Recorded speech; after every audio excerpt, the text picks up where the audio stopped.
Everyone, my name is doctor Sarita Kumari. आज जो मैं आपको बताने वाली हूँ वो क्या है, अनुसूचित जनजाति के विकास का ये हमारा दूसरा वीडियो। इससे पहले वाले वीडियो में मैंने उसकी जो कार्ड प्रणाली होती किस तरह से अनुसार प्रमुख रेखा से उसको जोड़ने के लिए यानी अन्य वर्गों से उसको जोड़ने के लिए जो सरकार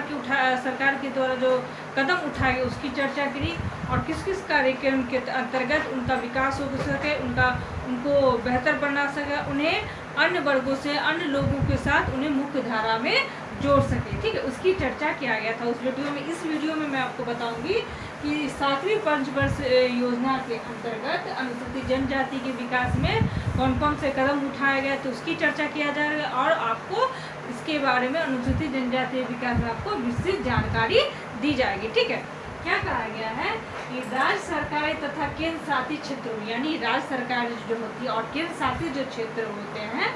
उसमें क्षेत्रों में अनुसूचित जाति के प्रत्येक परिवार के लिए क्या कहा गया है कि राज्य शासित क्या कहते हैं राज्य सरकार तथा केंद्र शासित प्रदेशों के द्वारा तो क्षेत्रों में अनुसूचित जनजातियों के लिए परिवार के लिए ऐसी व्यवस्था करना जिसके अंतर्गत आग्रह किया गया है कि उस परिवार की विशिष्ट आवश्यकताओं की पूर्ति हो सके। यानी आदमी को जीने के लिए रोटी, कपड़ा, मकान और घर की आवश्यकता। तो क्या कहा गया, राज्य सरकारों द्वारा और केंद्र सरकार प्रशासित जो राज्य होते हैं उनमें अनुसूचित जातियां निवास करती हैं उसकी उन परिवारों की विशिष्ट आवश्यकताओं की पूर्ति हो सके जिससे वो अपना जीवन सुचारू रूप से चला सके और अपना आर्थिक विकास कर सके। तो उन्होंने क्या कहा गया है कि राज्य सरकारें तथा केंद्र प्रशासित क्षेत्रों में अनुसूचित जनजाति के प्रत्येक परिवार के लिए ऐसी व्यवस्था करने की आग्रह किया। यानी उन्होंने आग्रह किया कि उस परिवार की विशिष्ट आवश्यकताओं की पूर्ति हो सके, यानी उस परिवार की जो विशिष्ट आवश्यकताएं हैं उसकी पूर्ति हो सके तथा कोई परिवार भूखों या अभावग्रस्त से न मरे। यानी विशिष्ट आवश्यकता मैंने बता दिया कि खाने की जो आवश्यकता है, रहने की जो अवस्था है वो उसकी पूर्ति उन्हें आग्रह किया। यानी केंद्र शासित राज्यों से आग्रह किया गया कि भाई आप ऐसे जनजाति जो जहाँ पे पिछड़ी हुई हैं अलग से है उनके लिए व्यवस्था नहीं तो उनकी ऐसी व्यवस्था करनी जिससे भूखों ना मर सके, अभावग्रस्त से न मर सके। तो क्या कहा कि भूखा व अभावग्रस्त न रहे। ठीक है, यह भी कदम उठाने के लिए कहा गया कि परिवार की आय में वृद्धि हो, उनका जीवन स्तर ऊंचे। यानी उनके माने राज्य और केंद्र प्रशासित जो राज्य थे उनमें जो आदिवासी निवास कर रहे थे उन लोगों की ऐसी व्यवस्था करना कि उनकी जो आय होती है वो सीमित, क्योंकि वो वहीं जंगली से फल फूल इकट्ठा करते और बेचते हैं, लेकिन उनकी आय बढ़ाने के लिए उन्हें स्वावलंबी बनाने के लिए उनकी जो जीवन यापन जो तरीका उसमें बदलाव लाने के लिए उनको स्वरोजगार देना, उनको अपने उसके लिए ऋण की व्यवस्था करना, वो घर में ही कुटीर उद्योग स्थापना कर सके और अपना आर्थिक विकास कर सके और उनकी आय में वृद्धि हो। ठीक है,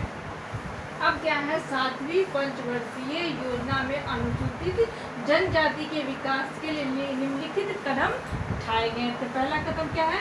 कृषि। यानी कृषि जो आदिवासी जनजातियां हैं जो कृषि से अपना घर चलाते हैं और भी खर्चा जोड़ते हैं तो उनके लिए कृषि के संसाधन की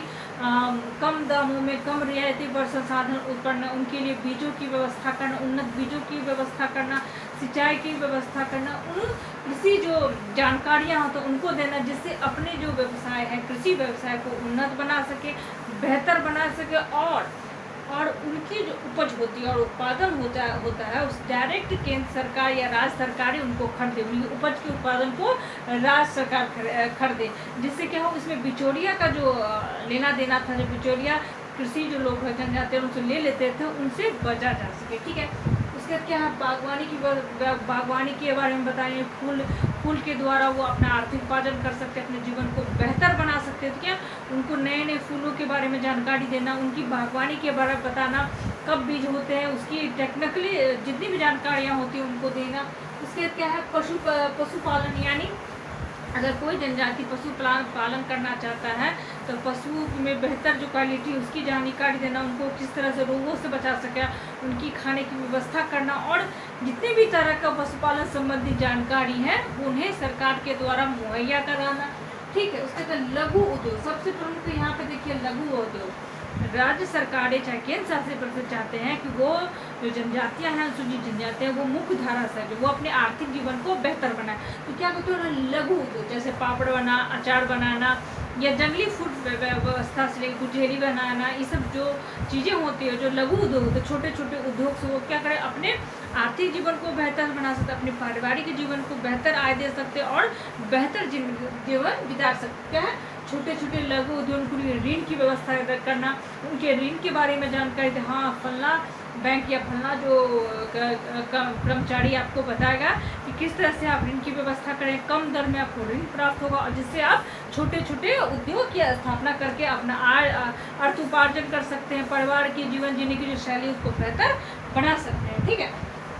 आदि के क्षेत्र में उत्पादन बढ़ाना जिससे लाभकारी पारिवारिक क्रम का रूप ले सके। है लाभकारी पारिवारिक क्रम का वो रूप ले सके। ठीक है, अब दूसरा क्या है, अनेक ऐसे शोषण से मुक्ति दिलाने के, अनेक ऐसे शोषण से मुक्ति दिलाना जिन्हें उनकी भूमि से ऋण अनुबंध, यानी बहुत सारे जो लोग होते हैं उनसे क्या होता है, अनुबंध पर वो अपने जमीन बेच देते हो, क्या होता है, उसे जमीन बेच देते, उनसे क्या होता है, भुखमरी की स्थिति आ जाती है ना।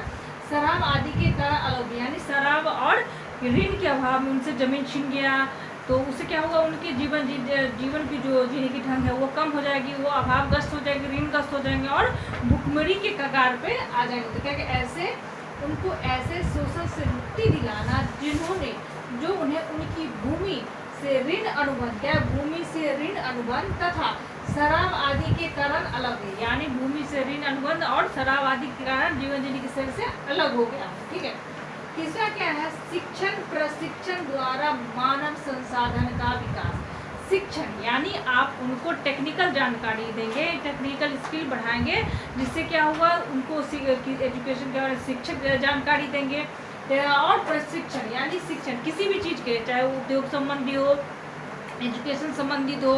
चाहे वो कृषि संबंधित हो, पशुपालन से, उसको टेक्निकल यानी शिक्षण और प्रशिक्षण, यानी उनको शिक्षित करेंगे कि अगर आप पशुपालन कर रहे हैं तो उन्हें मवेशियों के बारे में बेहतर परीक्षण देना,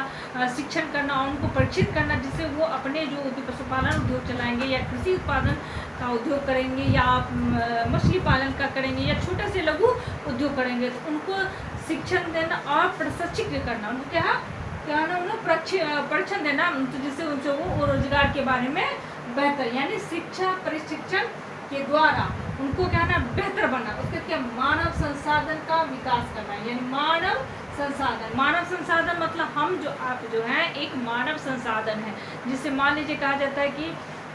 स्त्री पुरुष एक ही सिक्के दो पहले, अगर मान लीजिए पुरुष काम था, महिला एक नहीं काम कर पाती है, घर में रह जाती है, तो क्या कर रहे हैं, एक वर्ग का यानी मानव जो संसाधन आप उसका दोहन कर रहे हैं, आप उसका सही से उपयोग नहीं कर रहे हैं। यहाँ क्या कहा गया है,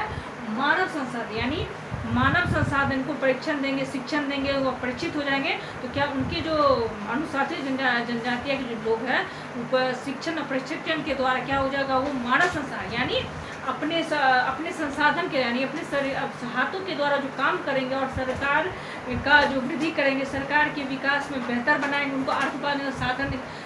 इसके साथ क्या होगा, वो अपना भी विकास करेंगे और साथ साथ भारत अपने देश के लिए, राज्य के लिए भी